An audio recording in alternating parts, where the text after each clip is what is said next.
Well, alam mo, whether I made a statement yesterday, whether I am for it or I am not for it, is irrelevant. It's the Senate is duty bound to convene the impeachment court according to our constitution. Kumbaga, ano namin yan? Responsibilidad po namin yan. Nagsalta na po ako dati, sabi ko po, nung hindi pa po na-forward, sabi ko that time, sabi ko, hindi naman ako pabor talaga sa, dahil we have to be realistic about it, that impeachment is politically charged. No? It's both legal and more political. Dalawa po yan. Lahat naman po ng impeachment process is really politically charged. And my worry at that time, alam niyo naman, I shared my frustrations na naiiwan na po tayo na ASEAN neighbors natin, ang dami nating problema. No? Hindi lang transport, hindi lang to railway, hindi lang to airport. May energy pa tayo na dapat tignan. Power plants that would need to be online. Agriculture. Ang dami nating problemang kinakailangan na ayusin. And isa sa frustration ko, ang aga ng bangayan, no? Sa administrasyon na ito, 1.5 years, 2 years, nagsimula na ang bangayan. Nanghinayang ako doon sa momentum, no? With the biggest mandates ever received by both the President, the Vice President. We were off to a good start. Ang ganda ng goodwill. Kaya lang napaaga yung bangayan na ito, humantong na nga po tayo sa magkakaroon na ng impeachment. Kaya po ako hindi pabor that time na sinabi ko kasi nga, ang dami nating pressing problems. Ang dami nating kailangan habulin. But in case, eto na, talaga namang itutuloy naman itong impeachment, whether we like it or not. As I mentioned, we are duty bound. Sana matapos agad. So we can, whatever the decision is, whatever the verdict is, I hope we can go back to our normalcy as soon as possible. Mahaba-haba at marami-rami tayong hahabulin. Ang worry ko rito, yung sabi ko nga, Vietnam is already, tawag nito, is already leaving us, nakalamang na sila, they're doing all the right things. Habang tayo nakastagnate. No? Meron akong figures nakalimutan ko lang pero talaga yung FDIs nila, we are getting just probably half or even less. So, ito po yung concern ko. Kaya, sana kung sakali man magkaroon ng impeachment, matapos ito sa lalo madaling panahon, hope we can wrap up as soon as possible para po we can go back and go back to our businesses and of course yung po mga pressing problems, challenges ay that we could already give attention to. Okay, sige. What's your Sen, opinion dun sa seemingly na nadidelay yung pag-convene ninyo? Well, I'm not defending the leadership or the Senate, no. Unang-una, pinasa ng House of Representatives yan. Kailan ba nila pinasa yan? Last day. 5 o'clock. We adjourned at 7. Di ba? 5 o'clock, talagang last minute din. They had all the time since December. Sana pinasa nila kaagad so that we would have the time. So hindi lang, wag naman sana, not defending the Senate, but I'm just stating the facts na sana, kung pinasa nila mas maaga, baka mas maaga rin na simulan. Pero sir, may mga nagsasabi na dahil dun sa patuloy na pagkakadelay ng pagsisimula ng impeachment process, dun sa impeachment case laban kay BP Sara, parang ang on trial ngayon, yung Senado, hindi na si BP Sara. Parang dahil di ba ang daming batikos, ang daming mga iba't ibang opinion, well, parang kayo nang nalilitis, kayo na... Hintayin na lang po natin. One thing is for sure, we are duty bound, as I mentioned, to go through it. No? So matutuloy yan. Hindi naman, I don't think there's an attempt to derail or to stop. Pero sa consultation nyo sa inyong mga legal counsel, naniniwala ba sila na pwedeng tumalon, mag-crossover sa 20th Congress kapag nasimulan sa 19th itong... Well, that will be a legal question. Di po ako abogado, but yan ang pagdidebatihan. Again, it might be that the 20th Congress already will be the one to decide whether to go through it or or not. So, parang nandun na rin yun.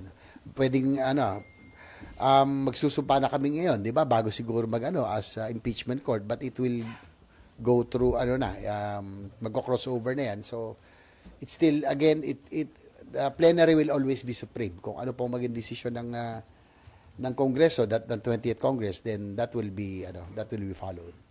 Sir, dun sa umiikot, before RG, dun sa umiikot ho na resolution seeking Senate parang de facto dismissal noong impeachment case. Yung po ba nabasa ninyo? At ano yung naaral ba na inyong legal counsel ko anong... Nabasa ko lang yan sa news, sa social media. So, hindi pa ako nakakuha. Hindi ko pa nakuha physically. Hindi kayo binigyan pa ng copy, Hindi sir? Hindi pa. Sabi ni Senator Bato, binibigyan yata yung mga interesado lang dun sa resolution. RG. Sir, kasi sabi niyo po, it will probably be the 20th Congress na mag-handle na dun sa trial. But you are one of the 17 senators from the 19th Congress who will serve in the 20th Congress. So it's a question that inevitably you will have to decide on. So ano po ba ang, sa tingin niyo, pwede niyo bang i-handle yan as 20th Congress?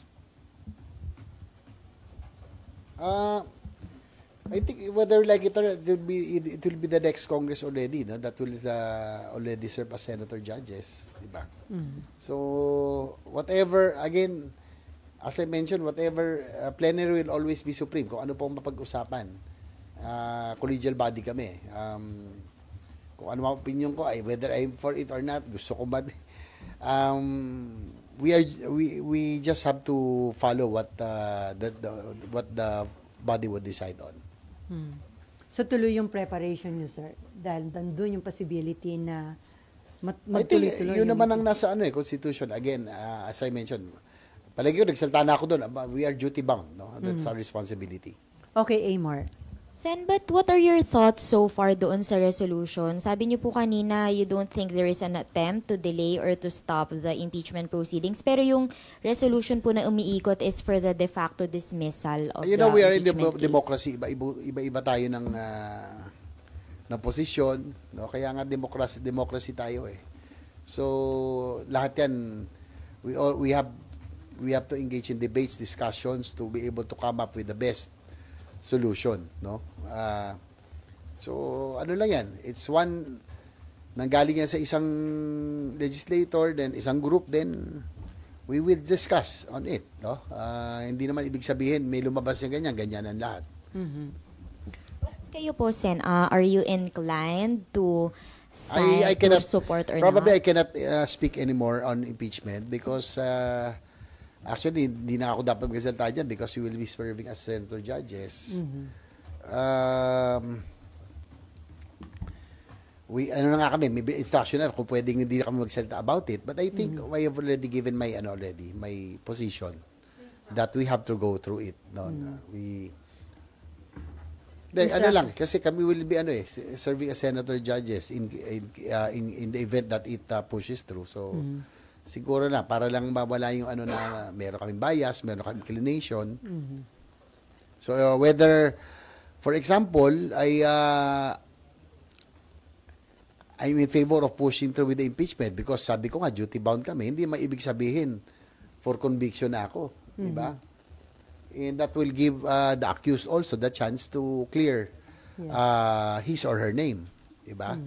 And narinig ko rin si BP Sara, gusto na nga niya para malinis yung mabigay niya ebidensya. So, ayun. So, it doesn't mean that kung pabor ka na matuloy yan, ay for conviction ka na or non-conviction. Sir, yung sabi nga ni Senator Coco Pimentel, the mere fact na na-impeach si BP Sara sa Kamara, parang karapatan daw ng taong bayan na malaman ano ba yung mga ebidensya mayroon yung mga kongresista na nag-impeach sa kanya, and at the same time, mabigyan ng chance si BP Sara na sagutin yung mga kaso laban sa kanya. Well, yun naman talagang nun. I think it's how the impeachment is designed so that the impeached can be given the chance also to air his or her side. So, pero sir, ito bang pagkaka-delay ng pagsisimula ng impeachment process sa Senate, may connection ba ito sa Senate leadership? Wala naman siguro. I don't think there's any connection with that. Masyado marami ng issues, marami ng angulo eh. I don't think that's connected at all. So, intriga lang po ba yung lumabas na balita? Tingnan na- kasama ako doon sa sa mga caricature eh, 'di ba? Sa 11 na stop impeachment. I've already said, no? Kasama tayo doon na isa kami rin sa mga 11 para lang ma-retain yung leadership. But as I mentioned, we are nasa constitution 'yan eh. And we cannot it's a sworn duty to uphold the constitution. So, sir, habang tumatagal, parang nandun ba yung may mga grupo na nandun yung pang-pressure? Parang mahirap ba yung sitwasyon ninyo dahil ang daming public opinion, may mga nagra-rally na rin. So, ano yun, parang... As I mentioned, kahit anong sabihin nyo na legal, but it's more politically charged. So, of course, we are tao din tayo, no? We are sensitive to the public opinion, to everything. Kaya as much as possible, we do not want to say anything anymore about it, no? Kasi when it convenes, magkakaroon kami. Pag may nasabi ako ngayon, gagamitin against. magiging tainted na ako doon. Baka maano pa ako. Sabihin, mag-inhibit pa, di ba? I will, mababawasan pa ng isang, hurado. So, that's why I wouldn't want to comment anymore tungkol sa impeachment. I guess I have already said my piece.